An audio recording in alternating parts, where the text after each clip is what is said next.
farmers across the bloc would be guaranteed €300 billion. The budget of the European Union becomes the sum of 27 national, eventually conflicting different agendas. This means that Europe becomes a cash machine. We want a shared vision. The new plan also aims to triple the spending on migration and border controls. Amid concerns over who is going to foot the bill, the Commission President vowed that national payments will remain stable.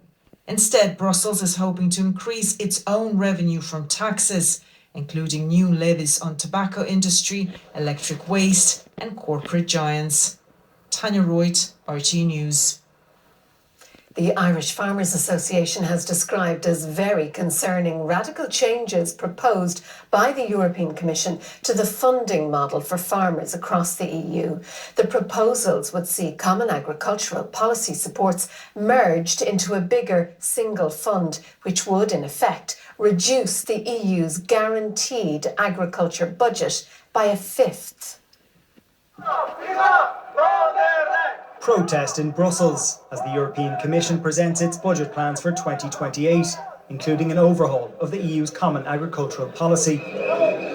It plans to pool agricultural and rural supports into a single fund, a move that would see ring-fenced CAP funding drop by 22%, from €387 billion to €300 billion.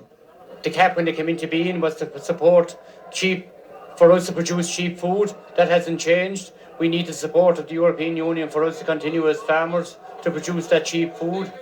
The Commission says its plans would make the EU funding process fairer, while the changes could also benefit full-time and younger farmers.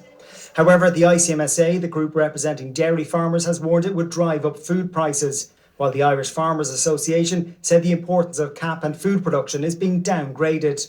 This feels like a very big change, but really what it is the starting gun on the next phase of a process. And I'll continue to work closely with Commissioner Hansen, with my colleagues on the Agri-Fish Council in Brussels, to ensure that I articulate and fight for the best possible outcome for Irish farming and our farmers. The proposals from the Commission are just that. And today starts a process of negotiation that could take 2 years or more before anything is decided, with Ireland expected to play a key role in that process when it holds the EU presidency next year. Angus Cox, RT News at Government Buildings.